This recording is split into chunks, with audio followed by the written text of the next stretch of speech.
you want, you can grab those, the book, the phone, the pen, the jacket.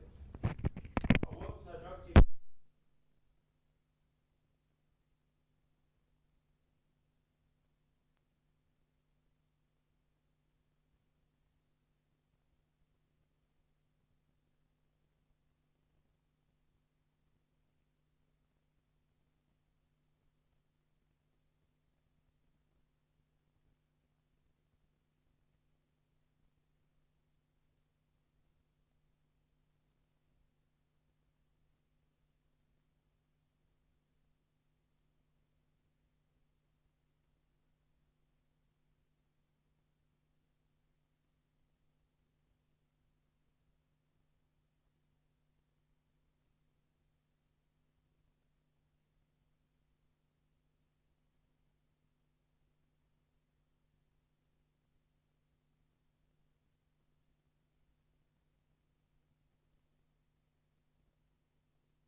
At an event, you're trying to copy some files across the. Oh yeah, but I wouldn't do that. You just not set up for that if that's what you've got. You just got to go buy a hard drive for $3. Well, you've got enough. I've got 4 by my bed. What time is it?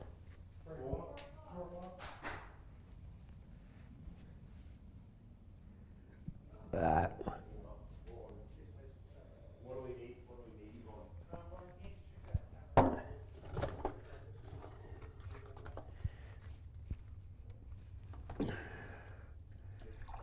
What? Ah.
be slow to anger. So it's taken me quite a long time to get to the point where I'm so frustrated about something that I'm seeing that I'm bringing it up here, and you'll either be with me or you'll never be following me again. Either way, it's my show. I've got to say my piece. Have you noticed when you look around the faith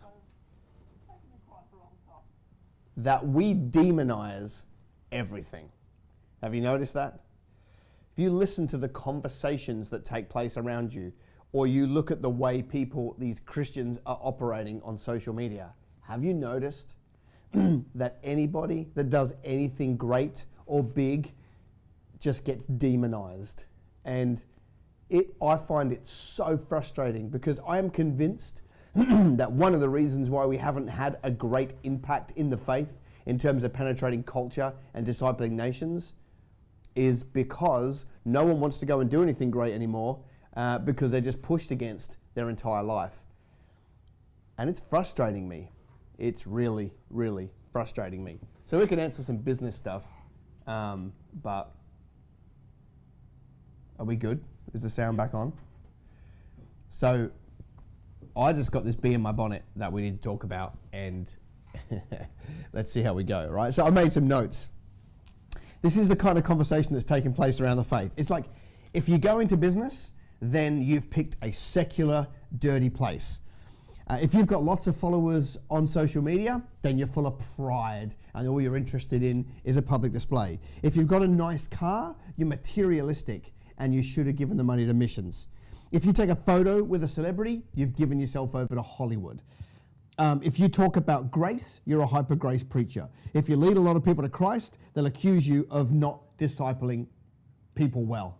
Have you noticed that every single thing that we could do that would be a good thing with our faith, if we were to actually take our gifts and talents and go and minister to people and build a big following and go and do stuff, have you noticed everybody gets torn down, everybody gets torn apart? And we wonder why we don't penetrate culture when people look at this stuff. You know, like you can imagine, this is how stuff plays out in my mind.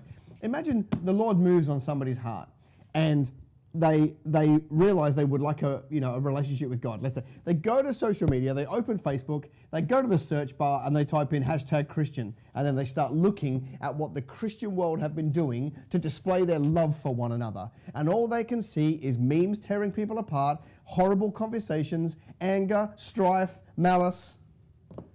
That's the display of our faith that we're putting out. And we wonder why these people would rather go back to the country club, because at least they're arguing a little bit less with their friends there than we are throwing stones across the faith. Listen, like if somebody wants to go and make lots of money, it doesn't bother God. God's not interested in your wallet. He's interested in your heart, right? You know what's interesting about those people that say you shouldn't have a nice car or you shouldn't have a nice house? Judas also said, had money issues and said the money should have gone to missions, and look how it ended up for him. I just think we need a reality check in the way that we talk about people in the faith and the way that we let this division in our heart, because it is a public display of our Creator, the way we communicate. And I don't know that much of what's going on right now brings much glory to the King. I made some notes here. It's like Kenneth Copeland gets in trouble because he says some stupid things about his aeroplane. Hillsong get in trouble because they didn't speak up enough on some issues. Scott Morrison abstains from a vote, and so the Christians throw him in the bin. Joseph Prince is apparently leading a cult, and Todd White uses magic to heal people. I've seen it all. Are you kidding me? Todd White's like a love machine who just goes around praying for people and seeing miracles. Joseph Prince. Now, I don't go in for all of their theologies. In fact, I couldn't even tell you if I've watched a Kenneth Copeland sermon in the last 10 years. Do I love everything Hillsong say? No. Does it matter? No. Listen, you don't have to agree with every preacher and every church and every organization in the faith. But that doesn't give you the right to be pulling them down and tearing them apart and using that as our public display. There are always going to be people that don't get on. But you don't have to say it. You don't have to be forwarding the memes, that go around. Like, it's really not a good use of your gifts and talents, right? Is there a place to correct people in the faith? Yes, of course. Is it on social media? No, not at all. When I look at Paul and Barnabas, who had a public display of falling out that we read in Acts, there are some things that are interesting about that. First and foremost, he actually champions him later. Second, they had relationship. They had been on an entire missionary journey together. They were in relationship before he got called out. So all these people that you're spreading these false doctrines and these lies and these stupid memes about, that have never known you, that are never going to know you, that you've got no relationship with, it's a complete waste of time. Get alongside people, build relationship and rapport with them, and then you might actually have some influence to be able to call them out or say something you want to do, right? But it's not going to happen just because you want to have a bit of a whinge. That same amount of time that it takes you to share that spewing stuff around the internet, why isn't it spent forwarding a scripture verse or a meme that builds people up or a sermon or something valuable? Same amount of time, very different outcome. Very different outcome. If you do that, you may actually have the integrity to be taken on the inner circle of some of our bigger ministries and bigger people, and then you may actually have a chance to walk alongside them for 10 years and then bring some correction if you need to. But just spewing this stuff on social media does not help. Now, like if you did that, and if you decided to change your tune and start only sending stuff that builds up the faith, that shows the world that we love each other and those sort of things, you would actually be part of helping the gospel of reconciliation. Instead of the other way that I've just spoken about, you are helping the gospel of division. And we wonder why we go nowhere, because we are 1,000 powerful arrows heading in different directions instead of uniting and actually bringing some sort of correction to the world through unity. I don't go for most of those preachers that I said either. I don't go in for them. I don't go for what they teach. It doesn't matter. I just choose not to listen to their stuff. There's a billion bits of content out there around the faith. Just choose. But pulling people down, causing division, is madness. Madness. Now, the irony, by the way, is not lost on me that I'm calling out the people that call out. The irony is not lost on me at all.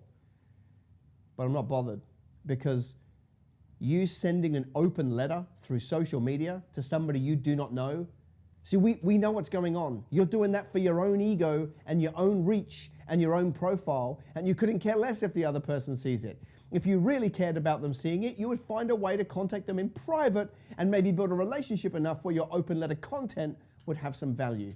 But it doesn't, because open letters and all that stuff is just for you. Just for you.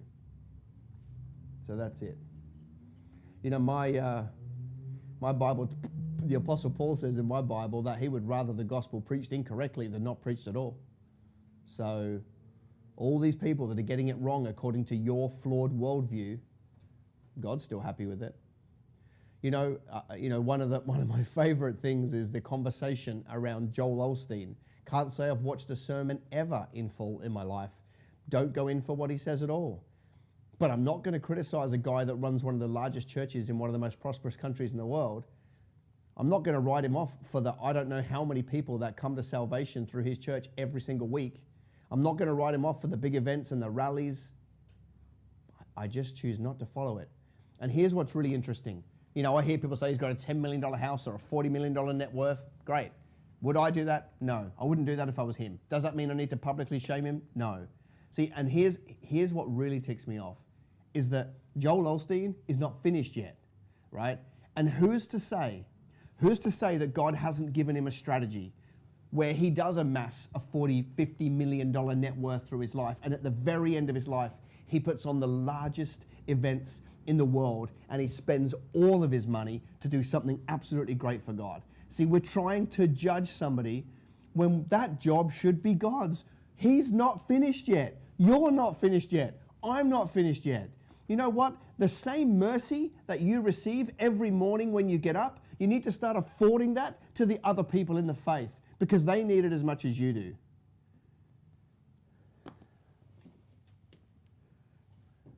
That's really all I had to say about that.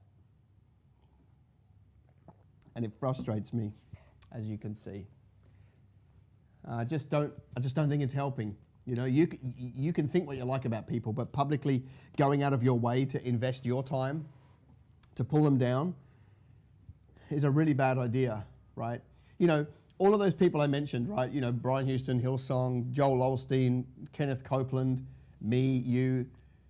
We're all going to stand before the judgment seat of Christ and give an account for our gifts and talents. And yes, there is a special accountability for people that teach, but that's between them and God.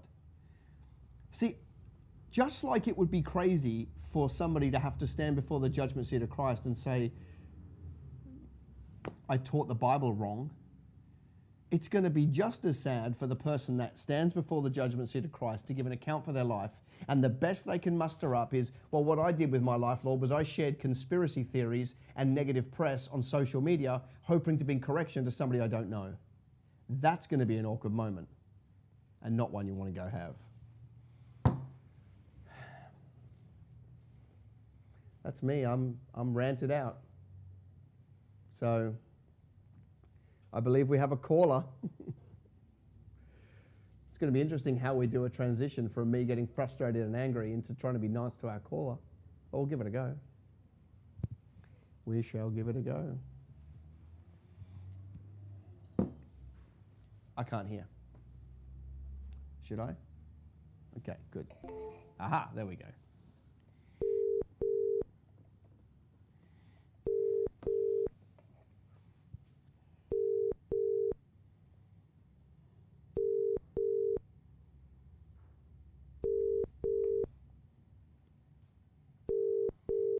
G'day, you've called Alan Zamp. Sorry I couldn't come to the phone. Well, sorry, Alan, I was actually going to give you 1 year's worth of mentoring for free, but oh well, maybe we'll try you again, but the prize is gone, I'm sorry.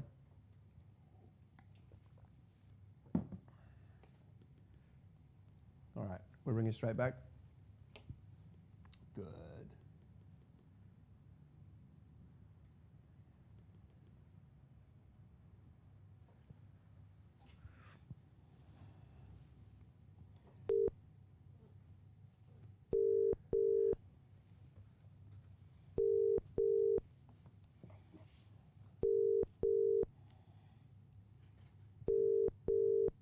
Hey, you've called Alan Zamp. Maybe just send him a message and see what's happening. All right, while we do that, I want to tell you about our podcast that we run.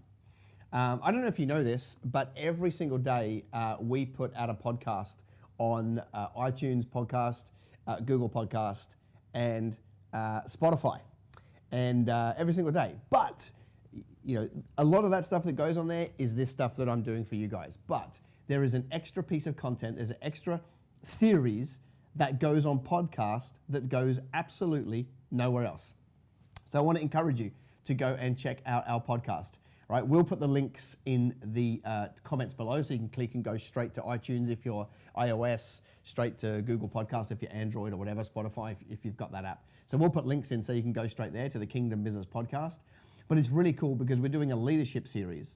We're up to episode 8, where we've had basically a fireside chat with some real movers and shakers in the faith. Some people you've never heard of, you know, that are out there doing amazing work for the Lord, and then some people that actually have a pretty big profile who have come on there, and we'll continue doing those. But if you go to the podcast and listen to the leadership series, and like I interviewed my wife on there, and we had a really honest chat about juggling business and marriage, and she got all teary, and it was a very raw and real conversation actually. So you should go and check out that, and make sure when you go there you subscribe, and then you'll get the alerts when we put up a new episode. Have we got any word on the Alan? No? Good. I'll take the other question. I've got it here. I'll find it on here. All right.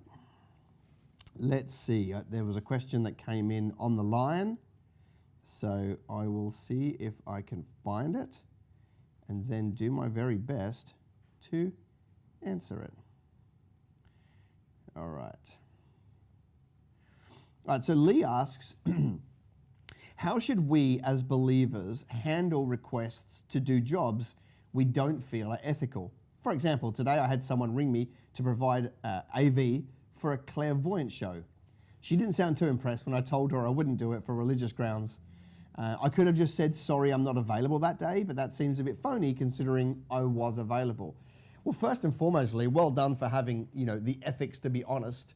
Most people would hide behind haughty lips and lie and say, I'm not available. And so, that's really great of you to do that. I guess, there would be people in two schools of thought. Serve them anyway and just take their money, and be totally honest and say you're not prepared to do it to cross that moral boundary. Here's what I reckon. If you were to take that job, it could be a great opportunity to witness. You tell them you're a Christian company, tell them that, you've got John 3:16 on your equipment, whatever. Be honest about what you stand for, and then just go and serve them extremely well, and take their money. Because remember, we're called to be in the world but not of the world, so we've got to be in the world. So there's that mindset. But there's also one of, I'm going to say no because of my moral compass. I personally believe that you could have picked either of those and been okay. Because if you took the work and, there was an opportunity to witness, that could sow a seed and that could be a good thing. Now, I understand you might be thinking, well, I'm promoting a clairvoyant event. It's going to happen anyway. It's either with you being in their world or not in their world, all right? So there's that. But if you said no to it, I think there's a blessing that'll come anyway. I don't think you'll miss out. I don't think my God is going to withhold from you somebody who stood up for their faith and said no. There will just be another opportunity that comes in. So mathematically, I think you'll end up in the same place. I think it just comes down to an unction, be led by the Spirit. I wouldn't say, no to every event that I don't agree with. I just don't think that that's what the Lord wants us to do. But there would be some that you get this unction of like, I'm drawing the line. That one does not feel right for me. I'm not doing it. Great. We should live our life, led by the Spirit according to conviction, and that's a great way to go. So it's not a great answer except to kind of say, you probably can't get this wrong. You no matter which of those strategies you chose, there are reasons to go and do them. And if I had to choose one of those two, I would be led by the Spirit. But if I had to choose, if I felt it was a goer to go and do that event, I would go and do that event, and I would use it as an opportunity to be excellent and to show them and to love them. And in that, there may spark a conversation that I wouldn't have had if I pulled myself away. But having said that, if I felt a yucky feeling about this and I felt the Lord shutting that door, then of course, I think you did the right thing. I just don't think there is one blanket rule for every application, is what I'm trying to say. I think you could win both ways, and the answer here is listen to that still small voice and get the win. Have we got any communication, or are we? We're going to try one more time. Okay. Very good. Alan, answer the phone, Alan.